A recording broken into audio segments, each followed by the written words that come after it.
पाठ 3 कितने काम का नारियल।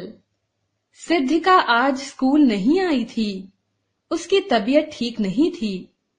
मनहर उसका हालचाल पूछने के लिए उसके घर गया। सिद्धिका की माँ मनहर के लिए नारियल का पानी लेकर आई। मनहर को वह बड़ा स्वादिष्ट लगा। सिद्धिका, आंटी जो लेकर आई थी वह क्या था? मुझे बड़ा अच्छा लगा। यह नारियल पानी था। नारियल पानी? इसे कैसे बनाते हैं? अरे नहीं, इसे बनाते नहीं, यह तो नारियल में ही होता है। ओह, समझा। मैंने समझा यह भी कोई कोल्ड ड्रिंक है। पर एक बात बताओ, तुम भी इसे पीती हो? हाँ, अक्सर पीती हूँ। नारियल पानी तो बड़ा पौष्टिक होता है। इसमें शुगर, फाइबर, प्रोटीन, एंटीऑक्सीडेंट्स और विटामिन बड़ी मात्रा में होते हैं। नारियल पानी से प्यास तो बुझती ही है, थकान भी दूर होती है। सच? फिर तो नारियल पानी बड़े काम की चीज है। नारियल पानी ही नहीं, नारियल भी बड़े काम की चीज है।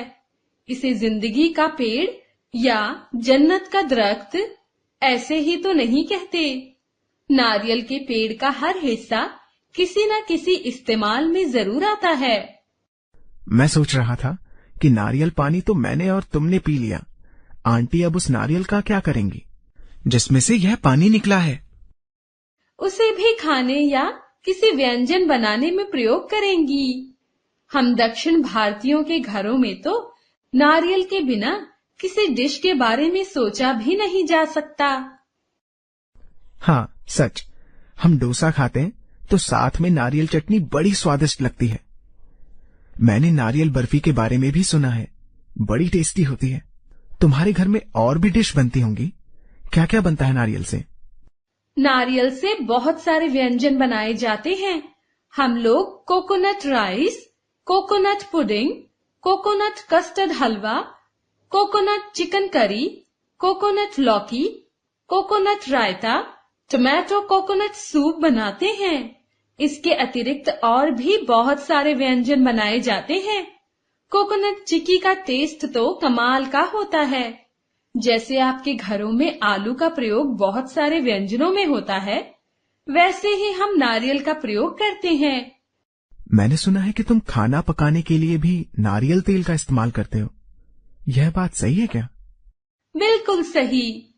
नारियल पानी की तरह नारियल तेल भी बड़ा पौष्टिक होता है। इसमें फैटी एसिड कम होते हैं, इसलिए नारियल तेल में पका खाना आसानी से पच जाता है। हमारे घरों में तो नारियल का प्रयोग केवल शुभ अवसरों पर ही होता है। हवन यज्ञ आदि में नारियल को जरूर रखा जाता है। इसकी आहुति भी दी जाती है और इसका प्रसाद भी बांटते हैं। हम इसे श्रीफल भी कहते हैं। पापा ने नई गाड़ी ली थी तो नारियल फोड़ा था। चाचा ने घर बनवाया था तो नींव रखते समय और नए घर में प्रवेश के वक्त नारियल फोड़ा था। आप लोग भी ऐसा करते हैं? तभी सिद्धिका की माँ आ जाती है।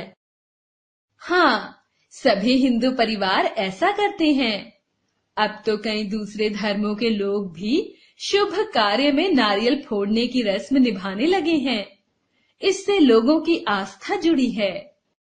आंटी, नारियल फोड़ने का क्या प्रयोजन होता है? बेटा, हमारा विश्वास है कि परमात्मा ही इस सृष्टि का निर्माता और पालन करता है। हमें जो भी सफलता, धन या सुख साधन मिलते हैं, उसी की कृपा से मिलते हैं। नारियल तोड़कर एक प्रकार से हम खुद को ईश्वर के सामने समर्पित कर देते हैं। मान्यता यह है कि नारियल का ऊपरी हिस्सा काफी कठोर होता है, जो हमारे अहंकार का प्रतीक है। इसके उलट इसके अंदर का हिस्सा नरम और सफेद रंग का होता है। यह परोपकार की भावना, पवित्रता और उजले चरित्र का प्रतीक है।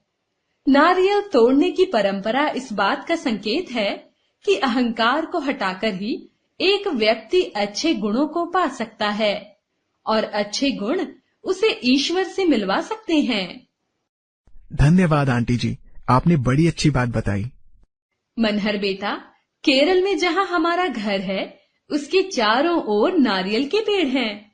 हमारे केरल को तो कोकोनट लैंड कहते हैं। तुम जानते हो, नारियल के पानी को अमृत माना जाता है। अच्छा आंटी, ऐसा सचमुच है क्या? हाँ, नारियल पानी में लगभग 48% लॉरिक एसिड होता है, इसलिए यह माँ के दूध के समान पौष्टिक होता है। नारियल तेल हमारे शरीर में एड्स जैसी भयंकर बीमारी के लिए भी प्रतिरोधक क्षमता पैदा करने में मददगार है। पथरी, ब्लड प्रेशर, शुगर, याददाश्त कमजोर होना या नींद न आना जैसी बीमारियों में नारियल पानी पीने से बहुत लाभ होता है। बालों में रूसी यानी डैंड्रफ, चेहरे पर मुहासे या पेट में कीड़े हो तो नारियल पानी रामबाण का काम करता है। और तो और नारियल के रेशों को जलाने से मच्छर भाग जाते हैं। नारियल के रेशों से बने पायदान और वॉल हैंगिंग कमरे की हवा में से सल्फर डाइऑक्साइड और कार्बन डाइऑक्साइड जैसी गैसों को सोखकर कमरे की हवा को शुद्ध रखते हैं। सचमुच नारियल तो बड़े काम की चीज है। मैंने सुना है कोई 100 साल पहले तक भी अंडमान और निकोबार द्वीपों में साबुत नारियल का प्रयोग सामान खरीदने के लिए करेंसी के रूप में किया जाता था। हाँ, यह सच है। जैसे उत्तर भारत में लोग गेहूं, चना आदि का प्रयोग करते थे, उसी तरह दक्षिण में नारियल का प्रयोग जरूरत का सामान खरीदने के लिए किया जाता था। आंटी, भारत में नारियल की खेती कब से हो रही है? इसके बारे में कुछ ठीक से पता नहीं है। नारियल का वर्णन तो वेदों में भी हुआ है। इसका अर्थ है भारत में हजारों वर्षों से नारियल की खेती हो रही है। हाँ, 6ठी शताब्दी तक पश्चिमी देश नारियल की खेती से अनजान थे। नारियल हिंद महासागर के जरिए इजिप्ट तक पहुंचा था। जब मार्को पोलो ने इस फल को देखा तो इसे फेराओ नट का नाम दिया था। बाद में यह कोकोनट कहलाया। धन्यवाद आंटी, आपने बड़ी अच्छी और काम की जानकारी दी। मैं अपने दोस्तों को भी बताऊंगा। अभी मैं चलता हूँ, मुझे अपना होमवर्क भी पूरा करना है। प्रणाम आंटी जी। खुश रहो बेटा, भगवान तुम्हें लंबी आयु दे। धन्यवाद आंटी। सिद्धिका, जल्दी से अच्छी होकर स्कूल आ जाओ। आंटी, इसे भी नारियल पानी पिलाओ ना, यह जल्दी अच्छी हो जाएगी। सभी हंसते हैं।